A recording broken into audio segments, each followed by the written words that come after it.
Hola, ¿qué tal? Bienvenidos y bienvenidas a este primer video de esta nueva sección llamada Balti Lecturas. En esta sección del canal estaremos hablando, reflexionando o realizando breves presentaciones sobre diversos libros que estaremos leyendo y estaremos compartiendo las ideas principales de estos libros. El día de hoy hemos escogido un librito que es más bien de apologética cristiana. Es un libro bastante sencillo, se titula The Story of Reality, ya está traducido al español, el nombre completo es el siguiente, La verdadera historia, y el subtítulo es Cómo comenzó el mundo, cómo terminará y todo lo importante que sucede en medio. El autor es un apologista cristiano conocido como Gregory Cook, y el día de hoy vamos a presentar cuáles son las ideas principales que se nos presentan en la parte introductoria de este libro, el cual yo lo recomiendo leer ampliamente si no eres cristiano y te gustaría entender cuáles son las creencias principales de la llamada cosmovisión cristiana. Entonces, si te interesa conocer un poquito más de lo que creemos los cristianos en general y por qué lo creemos y no creemos otras cosas, pues ahora sí que estás en el lugar indicado. Y bueno, sin más preámbulo, vamos a comenzar. Habría que comenzar señalando, pues, ¿qué es una cosmovisión? No sé si has escuchado tú esta palabra antes. Es una palabra que, como su nombre lo indica, cosmos, pues viene de universo, de mundo, y visión, y pues visión, ¿no? Entonces, una cosmovisión es una visión del mundo. O en otras palabras, también podemos decirlo que es una fotografía o pretende ser, toda cosmovisión pretende ser una fotografía, una descripción de la realidad misma que nos rodea, ¿no? Entonces, eso es una cosmovisión. Entonces, una cosmovisión en ese sentido puede ser religiosa, puede ser, por ejemplo, el cristianismo, pero también otra religión como el hinduismo, el budismo e incluso filosofías seculares no religiosas podrían ser consideradas cosmovisiones, porque son maneras de interpretar del mundo. Por ejemplo, también existe el ateísmo, el agnosticismo. Por ejemplo, hay muchos ateos que creen que simplemente todo lo que existe es nada más y nada menos que la materia. Y ya, es todo. Entonces, no vamos a entrar en detalle todavía de si tiene razón o no, cuál de las dos cosmovisiones o de estas cosmovisiones es correcta. Simplemente estamos empezando a definir los conceptos tal como nos lo explica el autor Greg Cook. Entonces, las cosmovisiones son interpretaciones de la realidad y pueden ser religiosas, pero también pueden ser seculares. Y aunque a veces no nos damos cuenta, es muy curioso porque todos realmente tenemos una cosmovisión. Algunos la han hecho más consciente que otros, pero a veces, aunque no nos demos cuenta, tenemos una cosmovisión implícita. Algunos sí saben por qué creen lo que creen, pero otros creen alguna cosa, pero nunca se han cuestionado por qué lo creen o si lo que creen es verdadero, ¿sí? Entonces, hago un paréntesis aquí para explicar esta idea del autor. El autor aquí nos dice, es que sí, todos que tenemos cosmovisiones, es decir, creencias sobre la realidad que pretenden ser verdaderas. Pero como dice esta frase, a ver, vamos a leerla, dice, todos pensamos que nuestras creencias son ciertas, pero no siempre, y aquí la palabra clave es sabemos si son ciertas o por qué lo son. Vamos a poner el ejemplo de esta diapositiva. Alguien podría compartir esta diapositiva en sus redes sociales y alguien creería que no, sí. Estas palabras, esta frase definitivamente la dijo Albert Einstein a inicios del siglo XX. Y alguien podría creer eso, sí me explico, pero no necesariamente esto debería ser cierto. Si investigamos un poquito más, pues sabremos que descubriríamos que esta es una frase falsamente atribuida a Albert Einstein. Lo sé porque yo la puse en esta diapositiva. En realidad, Albert Einstein no dijo estas palabras. Entonces podemos ver, y sin embargo alguien podría aferrarse y decir, pero yo creo que Albert Einstein dijo estas palabras. ¿Se dan cuenta? No es lo mismo creer que algo sea cierto a saber que algo es cierto. Entonces, a veces podemos tener nuestra cosmovisión, podemos creer muchas cosas, pero no necesariamente significa que éstas sean ciertas. Y sin embargo, eso sí, todos creemos que nuestras creencias, las que aceptamos como parte de nuestra cosmovisión, pues son ciertas, si no, no las creeríamos. Otra cosa es que tengamos razones para creerlas o no. Sin embargo, algo muy curioso que suele suceder en nuestros tiempos, es muy curioso, no hace falta más que meternos a nuestras redes sociales, a Facebook, Twitter, YouTube, incluso en las películas o en el diario vivir nos damos cuenta, no sé ustedes, si ven a gente debatiendo sobre temas, por ejemplo, como religión, filosofía, política, etcétera, etcétera, tarde o temprano casi siempre vas a encontrar, cuando menos, a una persona que va a juzgar a otra persona como intolerante por creer que esa persona tiene la razón.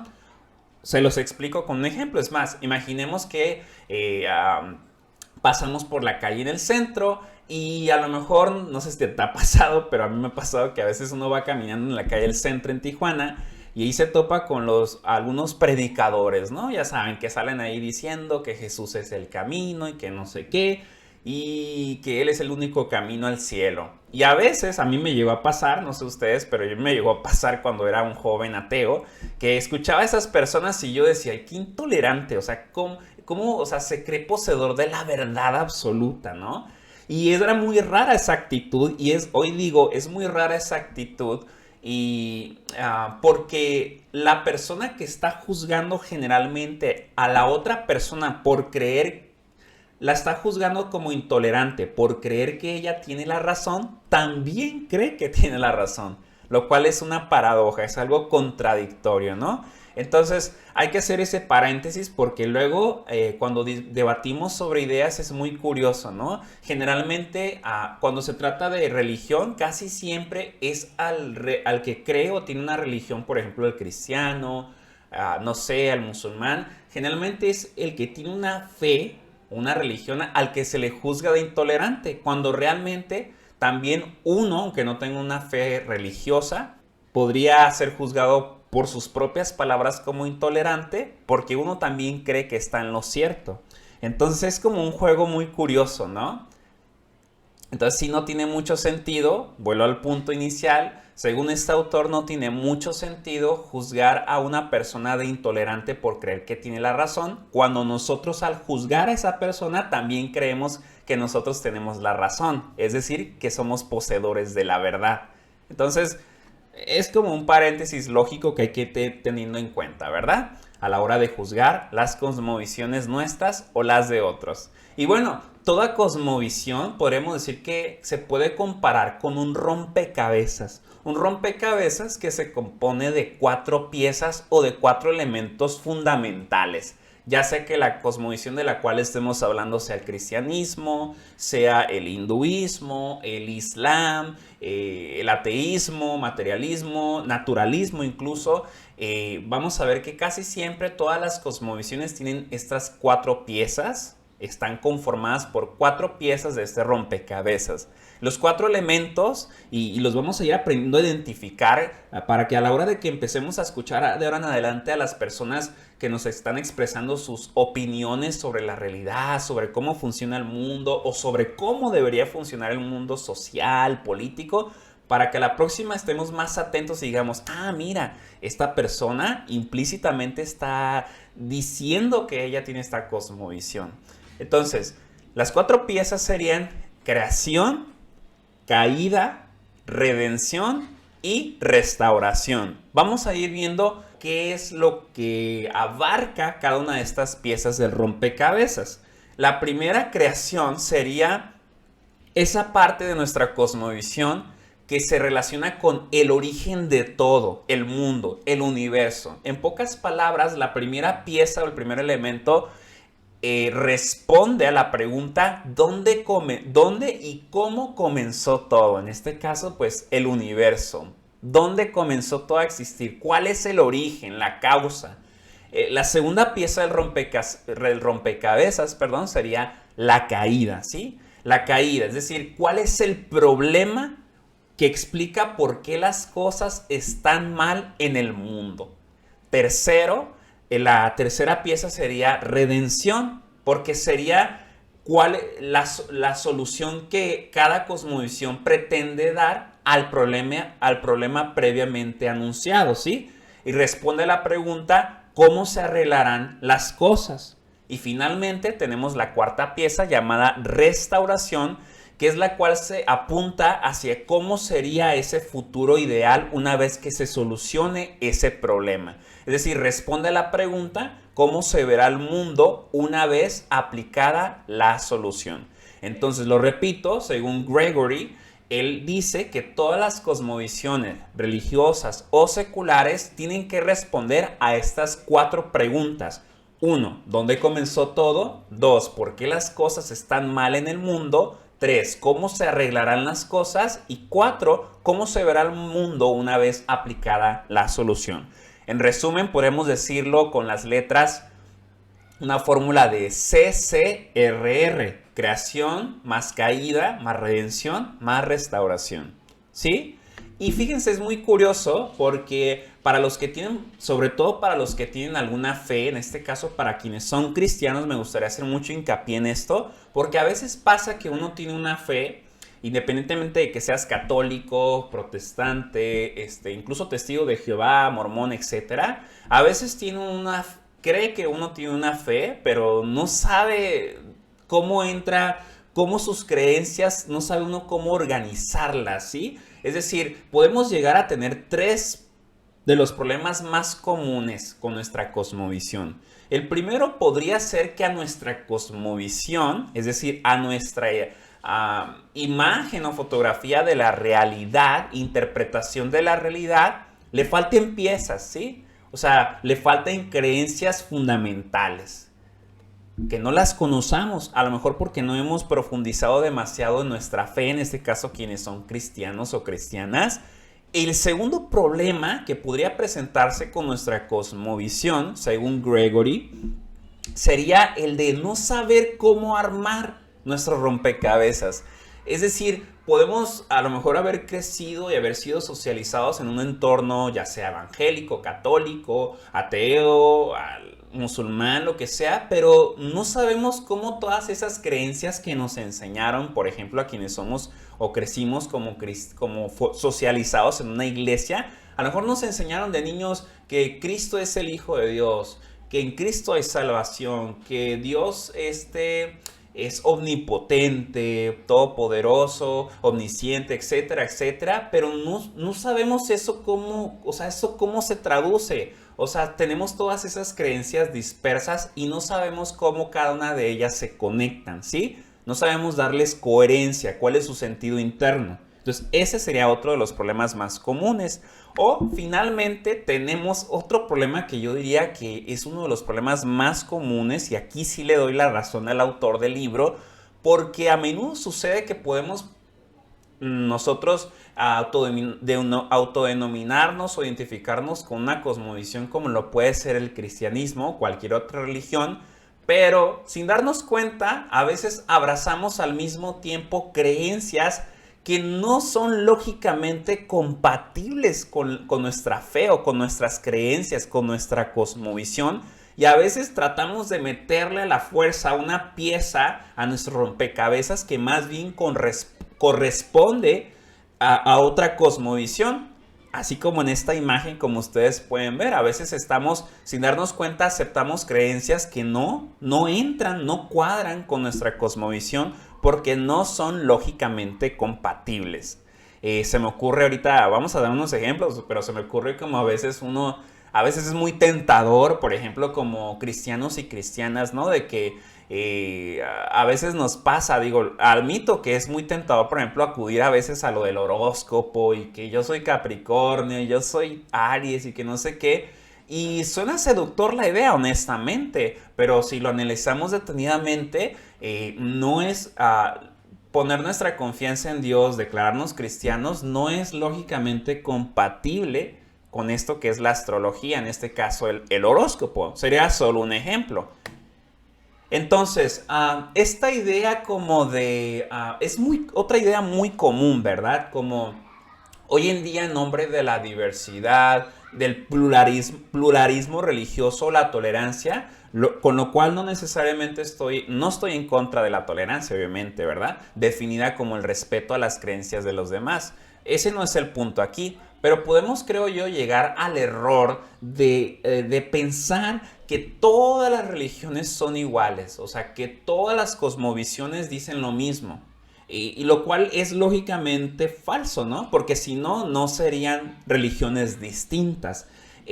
Ojo, quisiera hacer una aclaración aquí. No estamos diciendo que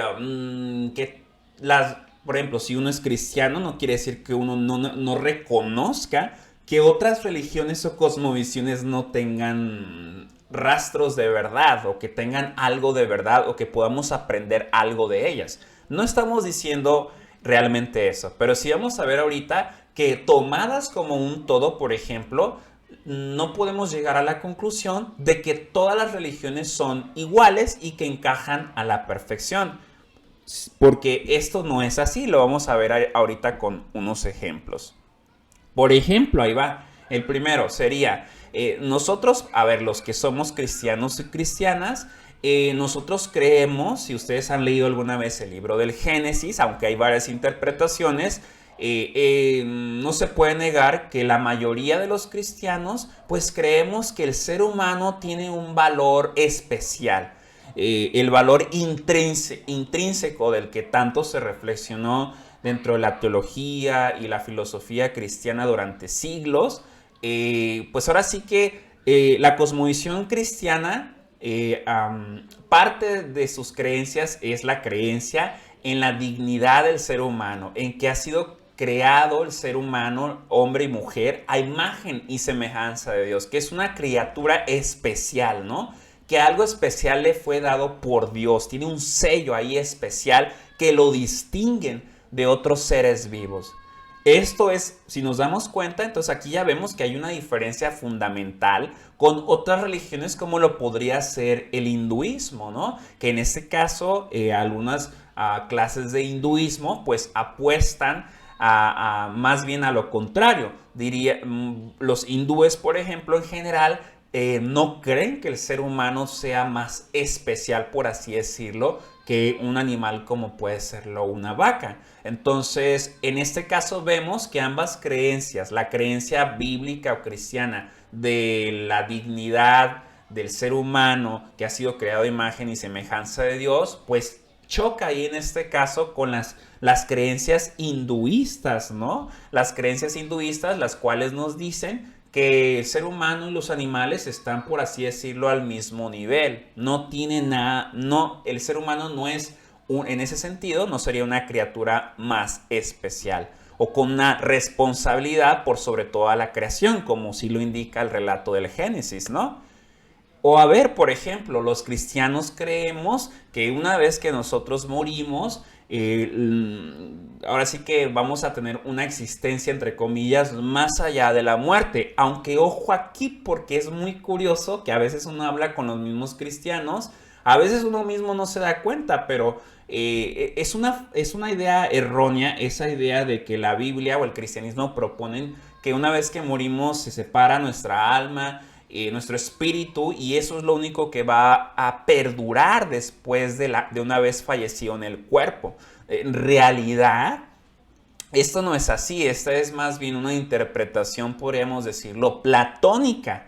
El cristianismo e incluso el judaísmo, cuando hablan de resurrección, desde el que Cristo estaba andando aquí en la tierra, cuando él hablaba de resurrección, en la cultura judía siempre se entendió que la resurrección de los muertos era literalmente una resurrección física, ¿sí? Entonces los cristianos, por ejemplo, creemos que así como Cristo resucitó carne y hueso con un cuerpo glorificado, así nosotros los cristianos seremos resucitados al igual que Cristo, ¿sí? Entonces, esa idea ese menosprecio hacia la materia, hacia el cuerpo, no es algo que viene, vamos a verlo después, pero no es una creencia cristiana propiamente hablando. De hecho, se relaciona más es más bien una idea propia de incluso de otros movimientos filosóficos y religiosos, como lo pudieron ser el gnosticismo o el platonismo en este caso, que sí llegó a tener una gran influencia en algunas comunidades cristianas, pero eso es otra historia, ¿verdad? Volviendo al punto central, entonces, en el cristianismo se acepta la idea de que los que han creído más bien, se acepta la idea de que vamos a morir todos, pero que vamos a resucitar, que los muertos resucitarán con cuerpo, ¿sí? Eso es lo que quiero que se entienda. Sin embargo, podemos ver que esta creencia es lógicamente incompatible con las propuestas de otras religiones, por ejemplo el hinduismo nuevamente, donde ahí no se acepta la idea de que el ser humano va a morir y va a resucitar corporalmente. No, aquí, por ejemplo, en el hinduismo, durante muchos siglos se ha aceptado la idea de que el ser humano va a morir, pero va a reencarnar, y no necesariamente en otro ser humano, ¿no? Está esta idea latente de que se debe pagar un karma, y hay un ciclo, pues ahora sí, no infinito, pero un ciclo ahí constante de reencarnaciones. Entonces, el hinduismo propone más bien la idea de la reencarnación, que es lógicamente incompatible con la creencia cristiana de la resurrección corporal. Entonces vemos aquí que hay grandes diferencias. No es que uno quiera hacer mala onda, uno se puede llevar súper bien con gentes. Por ejemplo, si tú eres cristiano, te puedes llevar súper bien con gente de otras religiones. Yo tengo amistades de otras religiones y me llevo súper bien y con mucho respeto y amor. Pero eso no nos lleva a negar que hay diferencias en nuestras creencias. Entonces no es una cuestión de intolerancia, es una cuestión de lógica, ¿sí? Entonces, además, a ver, llegamos al siguiente punto de esta parte introductoria. Además de definirlas como un rompecabezas, el autor del libro define las cosmovisiones como relatos, como historias, como narrativas, por así decirlo. Entonces, además de ser un rompecabezas, las cosmovisiones pueden verse como grandes relatos. Algunos dirían metarrelatos, por así decirlo, ¿verdad? Por ejemplo, así, los relatos que ustedes conocen, que ya saben que los relatos pues siempre tienen un inicio, conflicto y final. Por ejemplo, a mí me encanta mucho la historia de The Lord of the Rings, ¿no? El Señor de los Anillos, que hay 3 películas, paréntesis, de las mejores películas que existen o se han producido a lo largo de la historia, en mi opinión. Ya ven que tiene una primera parte, una segunda y una tercera, ¿no? Entonces, esas son las grandes historias. Las cosmovisiones, en cierto sentido, son grandes historias interpretativas. Vean nada más, a mí me tocó ver esta película en el cine, nunca lo voy a olvidar porque la gente se puso de pie y aplaudió en la carga de los Rohirrim en los campos de Pelennor, pero esa es otra historia. Entonces, a ver, volviendo a lo de los relatos o las grandes historias, pues sabemos que una historia puede ser tanto ficticia como verdadera. Entre las historias ficticias, pues ahora sí podríamos considerar todas aquellas que no son reales, no han sucedido realmente, valga la redundancia.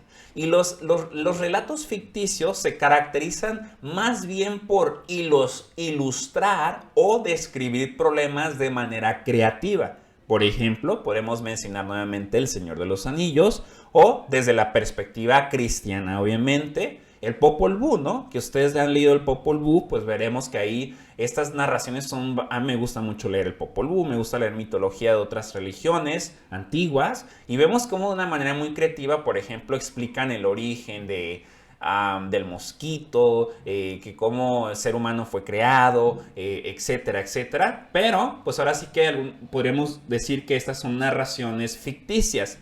Sin embargo, hay otro tipo de relatos que son los que consideramos historia, ¿no? En el sentido de que son historias verdaderas. Entonces, este tipo de relatos más bien explican, aquí la palabra clave es explicar, explican problemas del mundo real y apuntan por lo mismo a soluciones reales. Entonces podemos hablar en la categoría de historia, podríamos ahora sí que incorporar a hechos o acontecimientos como la conquista de Tenochtitlan. Podemos hablar aquí también, bueno, eso creemos nosotros los cristianos, que la historia de la vida, la muerte y la resurrección de Jesús entra en esta categoría de hecho histórico, ¿verdad?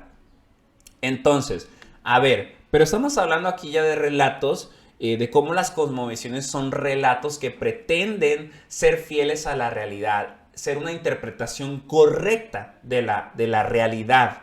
que podemos llamarla la historia con H mayúscula. Pero aquí suelen surgir dos grandes preguntas que son muy legítimas.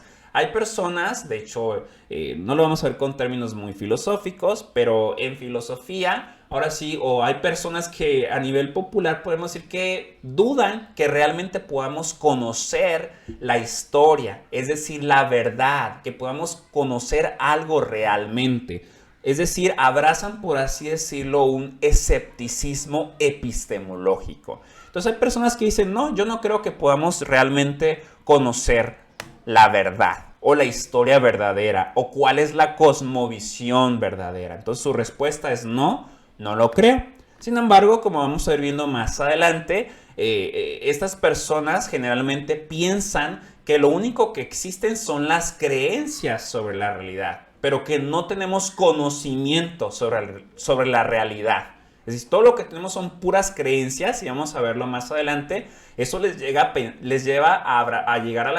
hace llegar a la conclusión de que como todo lo que tenemos son creencias o verdades subjetivas, pues todas las afirmaciones, ideas, opiniones estarían al mismo nivel, porque todo lo que tenemos son puras creencias que no podemos comprobar si son ciertas o falsas o si son interpretaciones correctas de la realidad. Entonces sería como usar un visor ahí de realidad virtual y creemos que estamos viendo algo, pero realmente no es la realidad.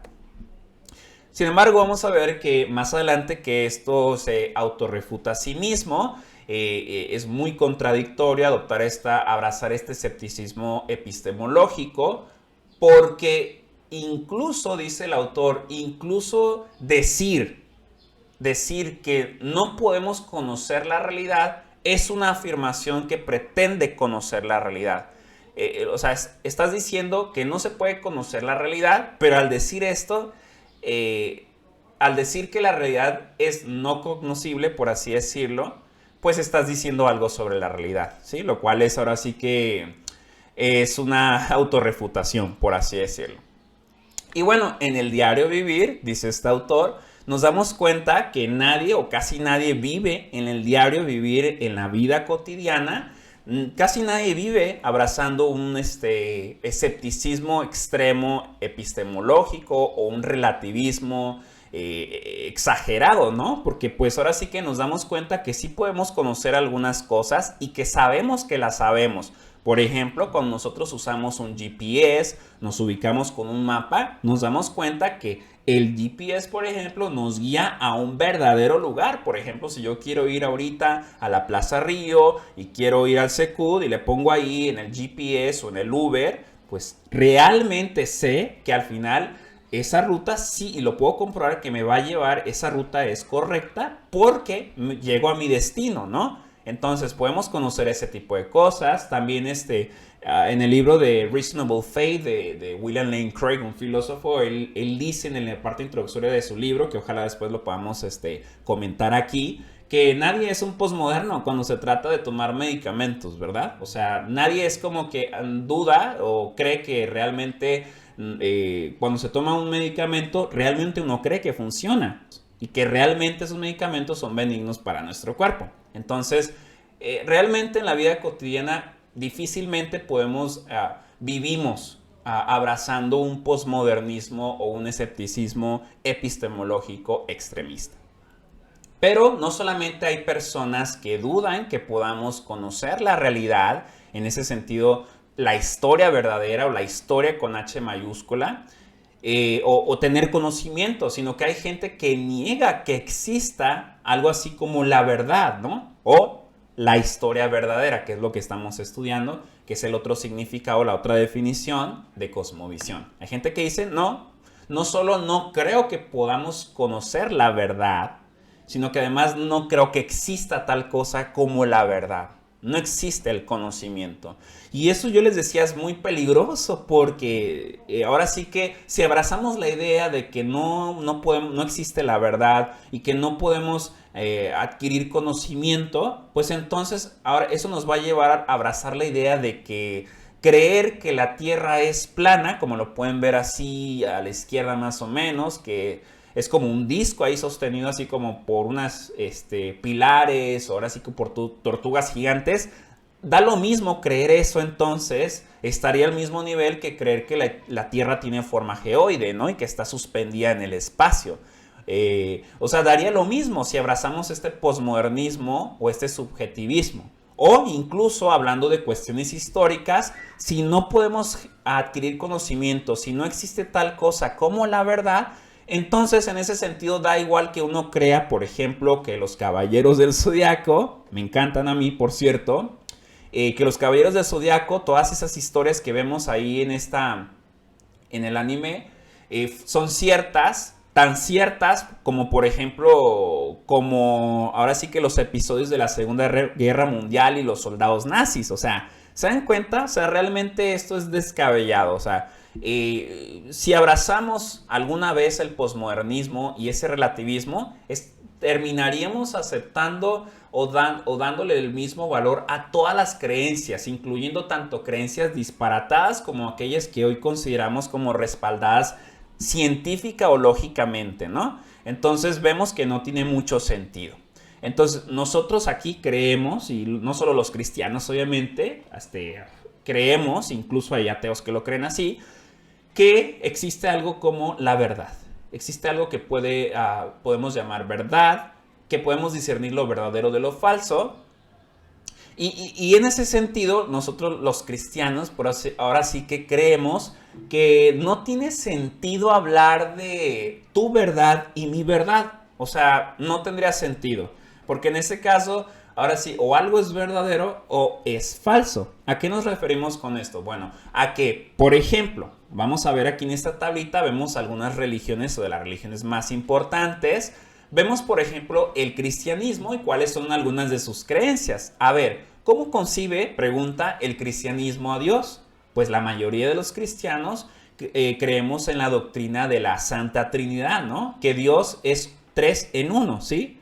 3 personas en una misma naturaleza, Padre, Hijo y el Espíritu Santo. Pero nos damos cuenta que si esto es verdadero, entonces, por lógica, no pueden ser verdaderas las otras concepciones de Dios que tienen, por ejemplo, los hindúes, los cuales abrazan más bien la idea de un Dios impersonal, que es la suma de todas las cosas. Esto se le conoce como panteísmo, ¿no? No sé si han escuchado hablar o han visto en películas esta idea muy común de que tú y yo somos dioses, la roca es Dios, el perro es Dios, tú y yo somos dioses, todos somos Dios. Bueno, esa es una concepción impersonal de Dios, porque a Dios se le define como la suma del todo, por así decirlo, como un ser del cual formamos parte. Sin embargo, la doctrina cristiana de Dios nos enseña que Dios es una persona, no en el sentido humano, sino filosófico, es un ser distinto a su creación.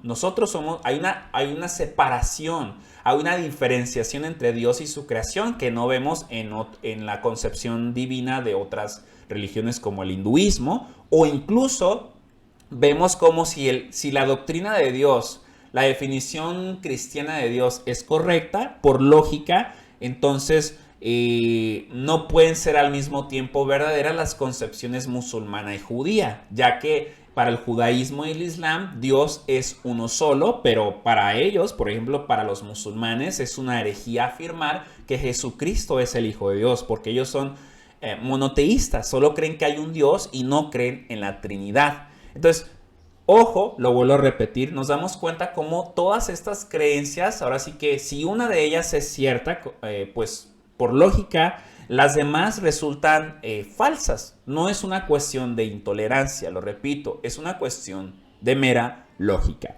Entonces lo podemos volver a analizar con otras creencias. Si la resurrección, la creencia de la resurrección después de la muerte es verdadera, entonces la creencia, por ejemplo, de la reencarnación va a terminar siendo falsa o viceversa, ¿no? Entonces, volvemos a repetirlo, es una simple cuestión de lógica. Si una es verdadera, la otra resulta falsa. Lo vuelvo a repetir, no quiere decir que tengamos que descalificar todas las cosas de las demás religiones, que no tengan algo de verdad, no estamos diciendo eso. Sí hay varias cosas en las que podemos coincidir, pero a fin de cuentas, tomándolas como un todo, si el cristianismo como un todo es verdadero, las demás religiones no pueden ser verdaderas completamente tomadas como un todo. O incluso si el Islam es verdadero como un todo, si sus creencias son las correctas, entonces ni el cristianismo ni el judaísmo como un todo pueden ser considerados religiones correctas.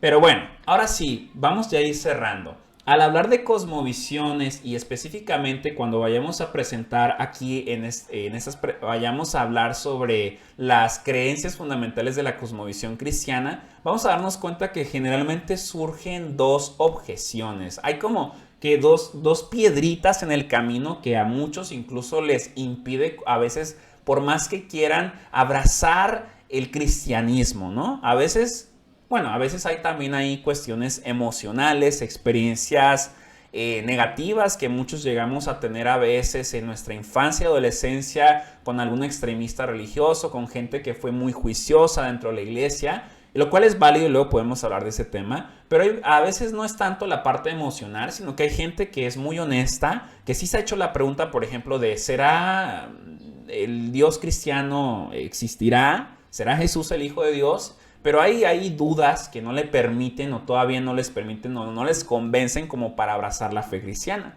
Y generalmente casi siempre hay dos obstáculos para muchos de los que están considerando a lo mejor aceptar el cristianismo. Es el primer problema, el primer obstáculo, yo lo llamaría el llamado problema del mal, que es un problema filosófico relacionado con la existencia de Dios, sobre el cual ya se ha reflexionado durante muchos siglos. No soy el primero en hacerlo. Para aclarar esto, de hecho este dilema se le llegó a conocer como el dilema de Epicuro, ¿verdad? Y el dilema es el siguiente, ¿no?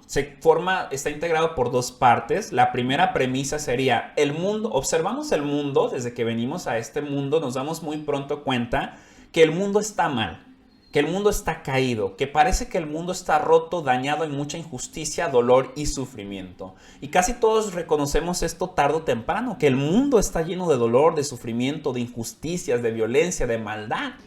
La mayoría no tenemos problema con reconocer esta premisa, ¿verdad? Pero aquí viene el punto, el meollo del asunto, porque muchos ven el sufrimiento en el mundo y llegan a la conclusión de que no puede existir entonces un Dios como el cristiano que sea bueno y todopoderoso, porque si fuera bueno y todopoderoso ya habría acabado con la maldad y el sufrimiento del mundo. Lo repito, a este obstáculo se le suele conocer como el problema del mal o el dilema de Epicuro, ¿verdad? Este es el primer problema, el primer obstáculo que suele presentarse. Pero vamos a ver que en realidad el problema es solamente la primera premisa. Es decir, el mundo está mal. Ese es el verdadero problema. El segundo, el punto B, es más bien la inferencia. Porque muchos dicen, para muchos es incompatible la idea de que exista sufrimiento en el mundo y que exista entonces un Dios como el cristiano que sea bueno y todopoderoso. Pero vamos a ver que esto no es necesariamente incompatible.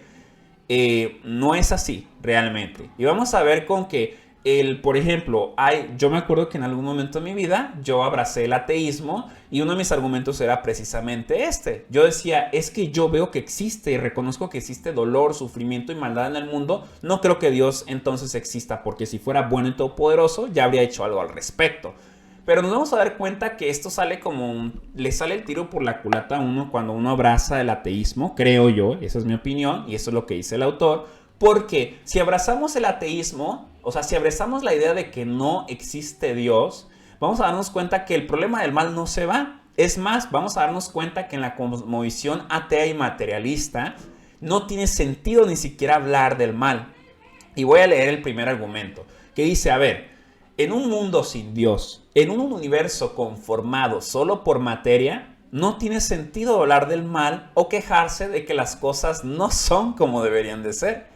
¿Por qué? Porque en un mundo sin Dios, es decir, donde todo es pura materia, tendríamos que llegar a la conclusión de que las cosas son como son y ya.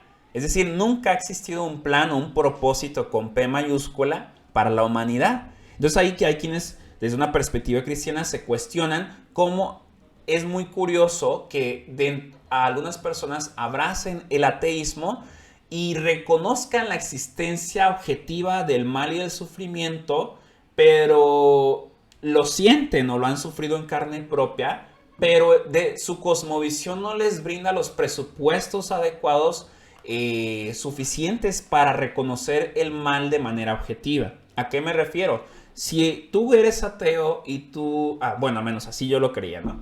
Yo cuando era ateo, por ejemplo, decía, no existe Dios, lo único que existe es esto que vemos, la materia, y es lo único que va a existir.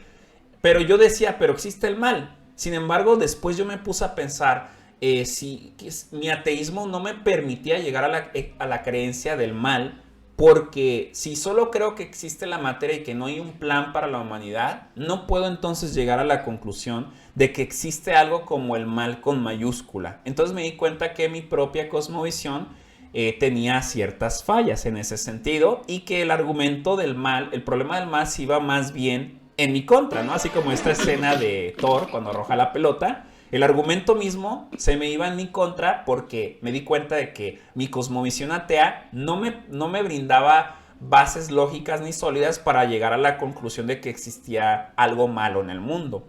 ¿Por qué? ¿Por qué debería uno sorprenderle cuando abraza el ateísmo que exista, por ejemplo, el cáncer? ¿Por qué debería como ateo sorprenderte que exista algo como las violaciones? Sé que es algo muy fuerte, que exista algo como el robo.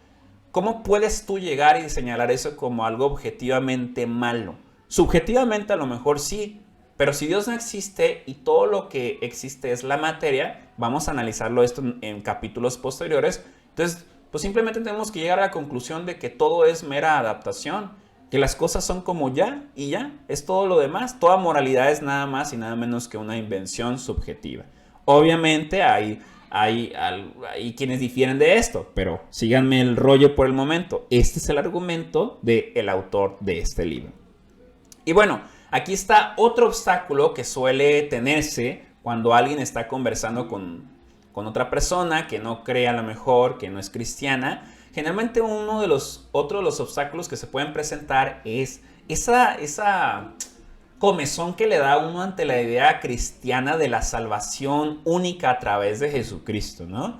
Es decir, por ejemplo, como este personaje, alguno de nosotros podríamos decir, ok, muy bien, pero aún no he terminado. Ustedes, los cristianos, creen que Jesús es el único camino al cielo. Y eso es muy intolerante y pretencioso. Pero bueno, vamos a ver que hay algunas respuestas. A ver, primero habría que aclarar que el cristianismo no fue el primero en caracterizarse por la exclusividad. De hecho, si analizamos la historia del pensamiento judío, nos damos cuenta que fue el judaísmo quien previamente con sus profetas hebreos reclamaba la idea de que solo existía un Dios y que los demás eran dioses falsos. Y en segundo lugar, los cristianos proclamamos, ojo, que Jesús es el camino, porque tanto los apóstoles, los discípulos de Jesús y aún más importante, Jesús mismo fueron los primeros en hacerlo. O sea, no es porque uno como cristiano quiera decir a toda voz, yo tengo la verdad y ya, yo tengo la verdad y Jesús solo es el camino y la verdad y la vida. No, es que no es solo porque uno se lo imaginó o porque se lo inventó. Es que si uno es fiel y coherente con sus creencias, uno llega a la conclusión después de examinar los evangelios de que Jesús mismo, el fundador de esta religión, aunque algunos no lo consideran religión, reclamó para sí esa identidad única, se hizo igual a Dios. Entonces, generalmente en la cultura popular suele identificarse a Jesús como un gran maestro. Hay quienes, aunque no sean cristianos, dicen, bueno, yo estoy dispuesto a aceptar a Jesús como un gran maestro, un luchador social, hasta un profeta, un místico, etcétera, etcétera. Pero si son honestos y si leyéramos completamente, detenidamente y con seriedad los evangelios, nos damos cuenta que los relatos no nos brindan esa posibilidad de llegar a la conclusión de que Jesús solamente reclamó para sí mismo ser un profeta o un maestro, ¿no? Él mismo reclamó para sí esa identidad especial y él mismo se puso a la altura de Dios haciéndolo su padre. Él mismo fue el que decía que él era la puerta estrecha. Él decía que era la puerta hacia la salvación. Él decía que él era el camino. Entonces, esa idea a lo mejor de Jesús como un luchador social que luchaba por los pobres de este mundo, lo cual sí hacía, ese Jesús inclusivo que amaba al pecador, lo cual hacía, es parte del rostro de Jesús, pero no, si analizamos los evangelios, no fue el mensaje más importante que él mismo pregonó estando en la tierra, sino que constantemente él más bien, su mensaje era él mismo. Y él constantemente, ¿por qué creen que lo crucificaron? Precisamente porque en un contexto judío, donde solamente se creía en un Dios, espíritu, decir que era el Hijo de Dios y que él se sentaría a la diestra del Padre, y que, o sea, eso era inaudito. Reclamar para él la autoridad para perdonar pecados, oye, eso en el contexto judío, eso era claramente hacerte igual a Dios. Entonces, claro que Jesús vino a hacer todas esas demás cosas que ya dijimos. Sí fue un gran maestro, sí amó a los pecadores, sí se fue contra los líderes religiosos que vivían de apariencias. Sí, todo eso es cierto, pero ese no es el mensaje central. El mensaje central de Jesús es: vengan a mí, yo soy la verdad, yo soy el camino. El que cree en mí, aunque esté muerto, vivirá. O sea, él era el mensaje. Él se hizo llamar a sí mismo el camino. Y de hecho tiene sentido, no sé si ustedes sepan, pero según el libro de los Hechos en la Biblia, escrito por el historiador Lucas, el primer nombre que se les da a los cristianos no fue cristianos. Se les llamaba más bien a los seguidores de Jesús como los del camino. ¿Se dan cuenta? Y volvemos con más versículos. Veamos, por ejemplo, una cita como Juan 14:16. Jesús les dijo: yo soy el camino y la verdad y la vida, nadie viene al Padre sino por mí. Nuevamente, para que vean, no me lo estoy inventando. Entrad por la puerta estrecha, porque ancha es la puerta y espacioso el camino que lleva a la perdición, y muchos son los que entran por ella. Porque estrecha es la puerta y angosto el camino que lleva a la vida, y pocos son los que la hallan. Entonces, uno más para culminar: y en ningún otro hay salvación, porque no hay otro nombre bajo el cielo dado a los hombres en quien podamos ser salvos, en Jesús. Entonces, esos son algunos de los dos problemas más comunes que suele tener la gente cuando se les predica el evangelio, cuando se les comparte lo que es el cristianismo. Son dudas legítimas, no estamos diciendo que sean preguntas tontas, no son preguntas estúpidas, son preguntas legítimas que todos como seres pensantes nos hemos hecho, o yo espero que nos las hayamos hecho incluso siendo cristianos, y que personalmente creo, y bueno, el autor de este libro del cual estamos exponiendo sus ideas, cree que tienen respuestas lógicamente satisfactorias, las cuales vamos a ir analizando en los siguientes capítulos. Pero bueno, volviendo al punto, entonces, el cristianismo, podemos llegar a la conclusión: el cristianismo es una cosmovisión que pretende explicar la realidad y que se conforma de varias piezas, varios elementos que vamos a ir analizando en las siguientes presentaciones o balticlases. El primer elemento que vamos a analizar es la concepción cristiana de Dios. El segundo elemento es la concepción o la visión que se tiene del ser humano dentro del cristianismo. El segundo es qué se piensa sobre la figura de Jesús. Luego el cuarto es qué se piensa sobre el significado, qué significó la cruz, o la evidencia también de la resurrección, qué implica la resurrección de Jesucristo. Entonces son estos 5 elementos, 5 apartados que el autor Gregory Koukl él nos presenta en este librito que pues recomiendo que lo estemos leyendo. Y ahora sí que a lo largo de las siguientes presentaciones yo les estaré explicando de manera pues breve, resumida y lo más amena posible. En los siguientes videos se los estaré explicando. Bueno, espero que hayan disfrutado mucho esta clase y nos estamos viendo en el siguiente video de Baltilosofía en esta sección de Balti Lecturas. Que tengas un excelente día. Déjanos en tu comentario, por favor, qué te pareció. No me quiero despedir sin pedirte que nos comentes allá abajito qué piensas tú al respecto. Me gustaría escucharte. Escuchar tus opiniones, qué te pareció, qué aprendiste, qué esperas de este curso. Bueno, ahora sí que espero que podamos salir bastante enriquecidos, ¿verdad? Nos vemos el siguiente video. Chao, chao.